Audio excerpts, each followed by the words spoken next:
마포나루를 기억하시는지요? 해방 직후 미 군정청에서 일했던 하와이 교포가 최근에야 공개한 이 필름. 아마도 40년대 후반에 한강을 찍은 우리나라 최초의 천연색 필름인 것 같은 이 화면 속의 마포나루에도 그때 해방된 기쁨과 생활의 활력이 손에 잡힐 듯 묻어납니다. 삼판, 땜마, 늘배 같은 돛담배들이 쌀, 소금, 새우젓 같은 온갖 물목을 부리고 있고 흰옷 입은 사람들이 쉴 새 없이 오가던 삼계 마포나루. 그러나 모든 것을 파괴해버린 전쟁 6.25는 마포나루를 없애고 맑은 한강물 위로 죄 없는 죽음과 피 어린 원망이 흐르게 했습니다. 포성을 피해 제 몸보다 큰 30보따리를 이고 몇 번씩이나 건너야 했던 한강. 도강판이 비도강판이 강을 못 걷는 것만으로 죄가 되게 했던 한강. 한강은 그때 한이 모여 흐르는 강이었습니다. 그러고도 20몇 년 살아보겠다고 발버둥 쳐온 우리들은 저마다의 필요로 한강을 버리고 또 혹사해 마침내 어머니의 강 한강을 죽음의 강으로 만들었습니다. 삶의 여유를 유람선에 싣고 이름조차 다 외기 힘든 한강 다리들. 그 교각 사이를 지나며 철새와 물고기가 늘어났다는 맑은 물을 보게 된 오늘. 잘 뻗은 올림픽 대로변, 아파트 숲 그 어느 한 군데서도 격동하던 세월의 흔적을 찾을 수 없지만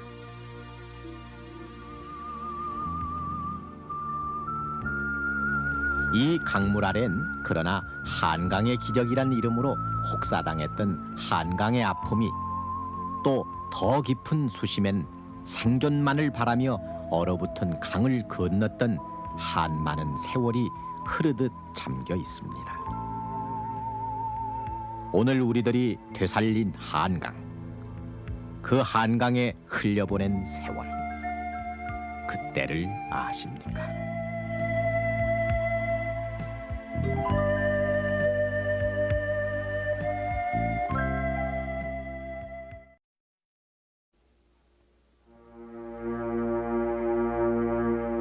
한강은 그때 배신의 강, 눈물의 강이었습니다.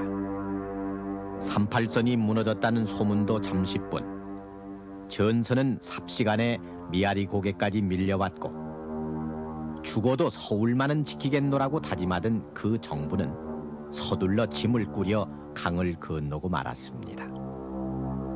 그 밤, 뒤미쳐 서울을 빠져나가려던 수백 명의 사람들이 폭파되는 인도교와 함께 이렇게 강물에 휩쓸렸고 강 이편에선 피난보따리 무게보다 몇십 배 무거운 철망감에 더욱 늘어진 아버지의 어깨가 들먹일 때 모두는 원망인지 슬픔인지 모를 눈물을 삼켜야 했습니다. 그 후로 석 달 동안 다리가 끊겨버린 강으로 해서 서울에 갇힌 사람들은 부역이니 의용군 입대니 인민재판이니 하는 생각만 해도 온몸에 소름이 돋는 극단의 체험을 강요받아야 했고 후에 강을 미리 건너 살아남은 사람과 강에 갇혀서도 살아남은 사람끼리 도강파다 비도강파다 해서 또 한 차례 단죄의 발길질을 주고받아야 했습니다. 그리고 일사후퇴, 강을 건너 남쪽으로 가야만 산다는 절박함은 그 추운 겨울날 또다시 한강변으로 우리를 내몰았고 언강을 가로질러 부는 매운 바람이 등을 밀 때 그 강을 영영 되돌아 건널 수 없을 것 같은 이해감에 처연히 걸려있던 철교를 보고 또 봤습니다. 그 인도교 폭발되는 소리를 새벽녘에 듣고 날이 밝아서 한강가에 나가보니까 뭐 인산이네요. 이쪽 그 강언덕은. 그 뭐 배는 물론 있는데 저만큼 물 위에 떠서 오질 않네. 가까이 오면 너무 사람들이 많이 매달리면 그 침몰할 거 아닙니까? 그래서 뭐 2판 4판 그 뛰어내렸지. 내가 선착을 먼저. 내가 그렇게 해서 뛰어내리니까 조지훈, 이한직 뛰어내리지. 그 두 사람뿐이겠어. 사방에서 메뚜기 튀도 돼. 아래로. 비로소. 그래가지고서 이제 그 배를 타고 젊은 사람들은 무게를 덜기 위해서 배전에가 매달려가지고 한쪽 손으로는 물을 저어가면서 그 이한직이도 그렇게 해가지고 저쪽으로 건너갔다고.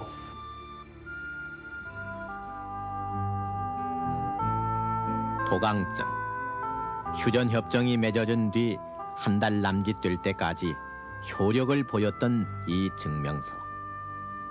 대민 업무를 맡았던 미군 CAC가 내주던 이 증명서 없이는 누구도 한강을 건널 수가 없었고, 그래서 전쟁이 끝났을 때 이 종이 한 장이 없어서 영등포에 주저앉아 있던 복귀 시민들은 도강증이 필요 없게 된 날, 시민증이나 도민증만으로 한강을 건널 수 있다는 사실 하나만으로도 즐거웠습니다.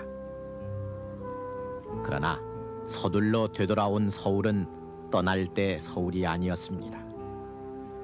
이름조차 에레나로 변해버린 이웃집 순이처럼 폐허와 상실, 초라해진 모습으로 또다시 바닥모를 암울한 한 세월을 준비해놓고 있었습니다.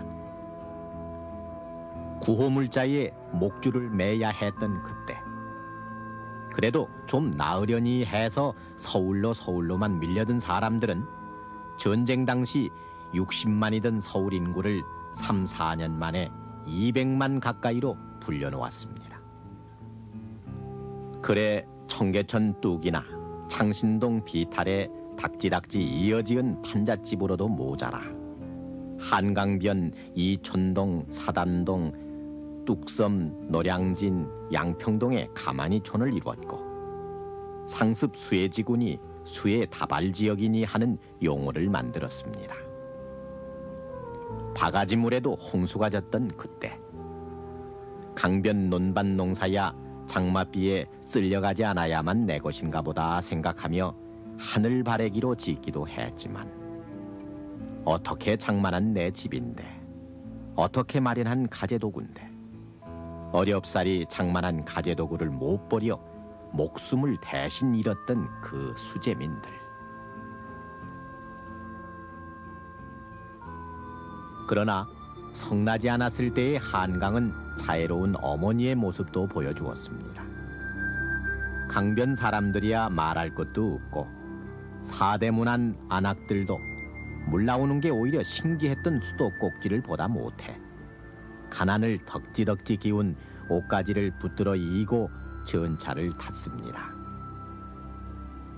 마포든 뚝섬이든 들쳐나와 흰 빨래는 희게 빨고 검은 빨래 검게 빠느라 하루가 짧았습니다. 그래서 강변 소문난 빨래터에는 반으로 자른 드럼통에 볏짚이나 수순잎을 태워 내린 잿물을 섞어서 빨래를 삶아주던 빨래꾼이라는 직업도 있었더랬습니다. 또 이쪽에 물이 들어오면은 배 타고 또 강 건너가서 또 했지. 강 건너가서 하면은 물도 깨끗하고 빨래 말리기도 좋고, 모래사장에 널었다가 말르면 후를 틀면 다 떨어지니까 그렇게 해서 강 건너서 많이 빨았다고. 강에 나오면 첫대 시원하거든. 물을 마음대로 쓰고 깨끗하게 시원하게 빨 테니까 강으로들 많이 나왔죠. 전차도 타고 오고 걸어도 오고, 뭐 택시 있는 사람은 택시도 타고 오고, 아예 안 오는 데서 없어요. 뭐 종로서도 오고 청량리에서도 오고, 뭐 안 오는 데가 없다고. 그 도시락 가지고 와서 밥들 먹고 그물 떠서 점심 먹고들 그랬어요.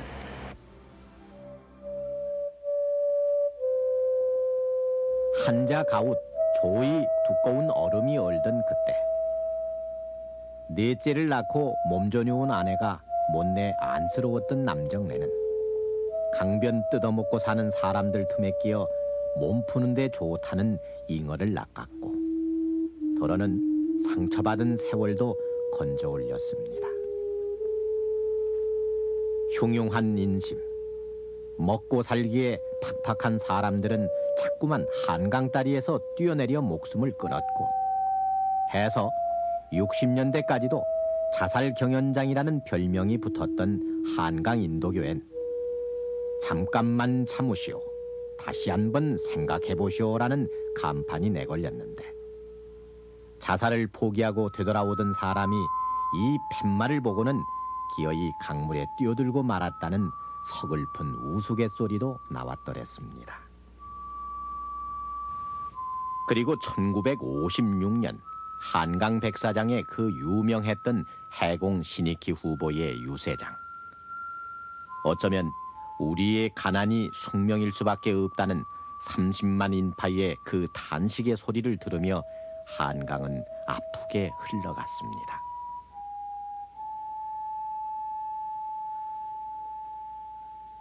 나라 살림도 보통 사람들 살림처럼 휘어지기는 마찬가지여서 6.25 때 동강난 한강 인도교 하나 수리하는데도 8년 가까운 세월을 필요로 했고 한강 다리를 건널 디젤 기관차 한 대도 외국 도움 없이는 사들여올 수 없었던 그때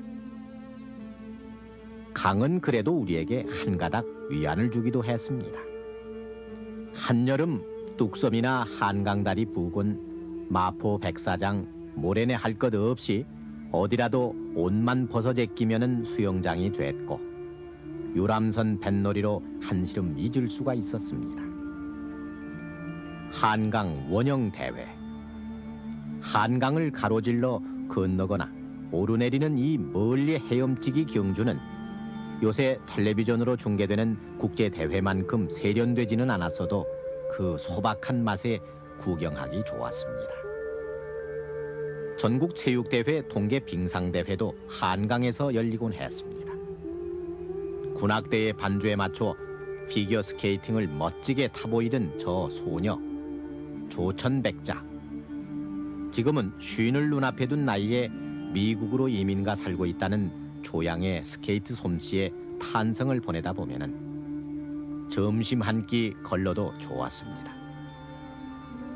항공의 날, 우리 공군 비행편대가 한강 상공에서 고개 비행과 폭격 시범을 보일 때면 흑석동 명수대 자리에는 구경거리에 목마른 시민들이 몰려들었고 이 구경 인파는 5.16이 나고 항공일이 국군의 날로 통합되고 난 뒤에까지 이어졌는데 동해안 어느 백사장인가 싶은 저 모래벌이 지금은 아파트 숲으로 뒤덮인 동부 이촌동, 서부 이촌동 자리였습니다. 재건복, 재건체조, 재건 데이트가 유행하던 그 무렵 수출산업공단으로 지정된 영등포는 강남에서 가장 붐비는 번화가였고 제1한강교에서 영등포 입구로 연결되는 강변 1로는 처음 생긴 돈 받는 도로로 유명했습니다. 불도저라는 별명으로 통했던 당시 어떤 서울시장은 수천 년 떠밀려 온 모래가 쌓여서 생겼다는 밤섬을 허물어다 비행장으로만 쓰이던 여의도를 넓히도록 했습니다. 그 전에 밤노도 살 적에 내가 그 어려서 좀 밑대를 거기서 살았지만 말씀에 사는 것이 모두 녹록지가 못해요. 그게 저 농사도 짓고 이 목수 지는 사람 목수지 먹고 집 질러 다니는 집 짓고 그렇게 그날 사는 거예요. 홍수가 나면 그냥 싸시러 가는 거지 못 하는 거지. 그럼 단 농사도 못해 모래가 더 컸기 때문에 그 모래를 또 긁어내고서 농사를 또 지게 돼. 물이 어째가다 큰 물이 줄고 가는 거 아니니까 할 수 없으니까 거기서 사는 거지 뭐. 시장 밤섬 시장 터 남은 것도 그것도 많이 파가서 무척 높았었어요. 시장 모래를 파가서 그것도 시장 물 속에 있는 것도 다 파가서 강이 됐지만 육지에 순전히. 한강이 몸살을 앓기 시작했습니다. 강가에 지천으로 널려 있던 모래와 자갈을 포다가는 콘크리트 건물 강변 공장을 세웠고 그렇게 한쪽을 허물어다가 다른 한쪽을 세우는 동안 한강엔 군데군데 깊은 웅덩이가 패였습니다. 강변에 새로 들어선 고급 주택가에 도둑촌이라는 불명예스런 이름이 붙여지고 미모의 여인이 강변도로에서 피살돼 세상이 떠들썩했던 그해 1970년 헬리콥터에서 내려다본 강남 지역엔 지금은 풍납동이 된 바람들이 마을이나 논현동이 된 논고개가 한강나루 너머로 연히 시골처럼 펼쳐져 보입니다. 그때 강남 땅을 사둔 사람들은 나중에 그 땅 넓이만큼의 돈방석에 앉게 되었다지만 그 무렵부터는 500만을 넘어선 서울 인구와 강변의 공장에서 흘러나온 하수 폐수로 BOD니 PPM이니 하는 말이 귀에 설지 않게 됐고 철새 물고기가 떼죽음을 당해 하류 쪽으로 밀려왔습니다. 언제부터인가 겨울이 와도 강물이 제대로 얼어붙질 않고 한강엔 수영 금지령이 내려졌습니다. 우리는 그렇게 한강의 기적을 만들어가는 사이 한강의 죽음도 예비하고 있었습니다. 빈핍의 세월을 망각의 바닷속으로 흘려보내면서 보석인 듯 빛나던 흰 모래밭, 늘어진 수양버들, 손으로 떠먹던 맑은 물도 그렇게 잠겨보냈습니다.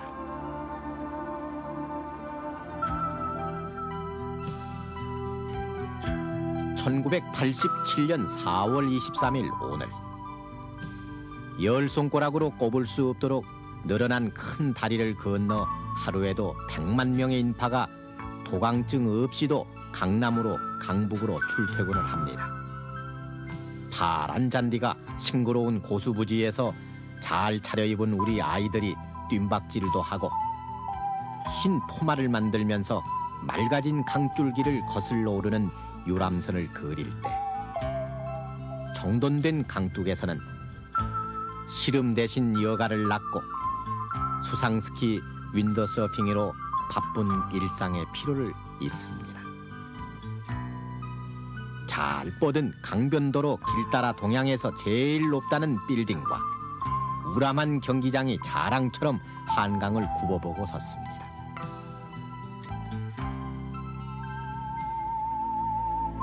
같은 강물에 두 번 설 수 없다지만은 그러나 저 강물 끝 어딘가 망각의 바다에는 목숨을 걸고 건너야 했던 그 차단의 강물. 강을 건너지 못해 겪어야 했던 아픈 기억과 도강파다 비도강파다 해서 치루었던 다툼과 깊고 또 기운 가난을 행궈내던 강물.